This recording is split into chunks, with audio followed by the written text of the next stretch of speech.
ভগবান শ্রীকৃষ্ণের অনন্ত লীলা আর শ্রীমতী রাধার অপরূপ সঙ্গ, এই অসীম প্রেমলীলা কখনো পূর্ণ হয় না। সেই লীলাকে আরও সুগভীর ও আনন্দময় করে তুলেছেন শ্রীমতী রাধার প্রিয় সখীগণ। তাদের মধ্যে সর্বশ্রেষ্ঠ হলেন অষ্টসখী। আজকের এই ভিডিওতে আমরা জানব অষ্টসখীর নাম, পরিচয় এবং তাদের মহিমা। একদিন বৃন্দাবনের কুঞ্জবনে বসে আছেন শ্রীমতী রাধারানী। চারিদিকে ফুটছে ফুল, বাজছে কোকিলের ডাক আর বয়ে যাচ্ছে মৃদু বাতাস। রাধার সঙ্গে আছে তার প্রিয় আট সখী, অষ্টসখী। তারা কেউ মালা গাচ্ছেন, কেউ বাঁশির সুরে রাধার মন ভরাচ্ছেন, আবার কেউ রাধার সেবা করছেন। ললিতা সখী সখীদের মধ্যে প্রধান। তিনি রাধার কাছে একেবারেই খোলামেলা, সোজা সাপটা। যখনই কৃষ্ণ কোনো দুষ্টুমি করেন, ললিতা প্রথমেই রাধার পক্ষে দাঁড়ান। রাধার সুখ দুঃখে তিনি সবসময় আগুনের মতো জ্বলে ওঠেন।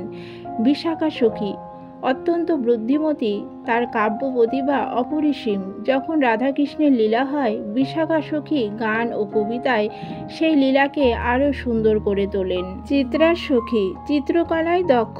রাধার জন্য অলঙ্কার, সাজসজ্জা সব কিছুতেই তার হাতের ছোঁয়া থাকে। তিনি ফুল দিয়ে এমন অলঙ্কার বানান যা রাধাকে আরও অপরূপ করে তোলে। ইন্দুলেখা সখী জ্যোতিষ ও বিদ্যায় পারদর্শী। তিনি সবসময় শুভক্ষণ দেখে রাধাকৃষ্ণের মিলনের ব্যবস্থা করেন। তার জ্ঞানী স্বভাব সবার মন জয় করে। চম্পকলতা সখী তিনি গম্ভীর প্রকৃতির, কিন্তু রাধার প্রতি তার অনন্ত ভক্তি। যখনই রাধার কোনো সমস্যা হয়, চম্পকলতা সাহসী হয়ে সব কিছু সামলে নেন।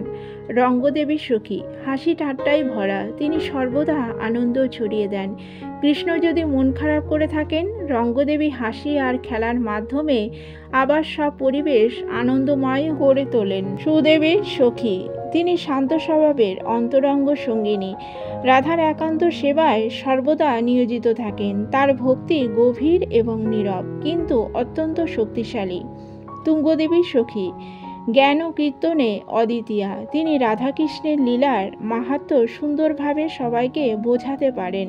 তার কণ্ঠে ভজন শুনলে মনে হয় যেন স্বর্গ থেকে সুর নেমে এসেছে। রাধার চারপাশে অষ্টসখী দাঁড়িয়ে আছেন, কেউ ফুল দিচ্ছেন, কেউ গান গাইছেন, কেউ আবার হাসি ঠাট্টায় পরিবেশ ভরিয়ে তুলছেন। রাধাকৃষ্ণের প্রেমলীলা এই অষ্টসখী ছাড়া কখনোই পূর্ণ হয় না।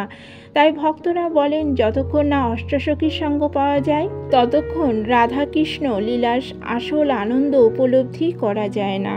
অষ্টসখী শুধু রাধার সখী নন, তারা আসলে ভক্তির প্রতীক। তাদের মাধ্যমে আমরা বুঝতে পারি ভগবানের সেবায় নিঃস্বার্থ ভক্তির মহিমা। রাধাকৃষ্ণ লীলা কেবল তখনই পূর্ণ হয় যখন অষ্টসখীর উপস্থিতি থাকে। তাই বৃন্দাবনের প্রেমলীলা কখনোই অষ্টসখী ছাড়া কল্পনা করা যায় না। এই ভক্তিমূলক গল্পটি যদি আপনার হৃদয় স্পর্শ করে থাকে, অবশ্যই একটি লাইক দেবেন এবং আপনার মতামত অবশ্যই কমেন্টে জানাবেন এবং শেয়ার করতে ভুলবেন না আপনার প্রিয়জনদের সঙ্গে। আর অবশ্যই সাবস্ক্রাইব করে আমাদের সঙ্গে থাকবেন। রাধে রাধে।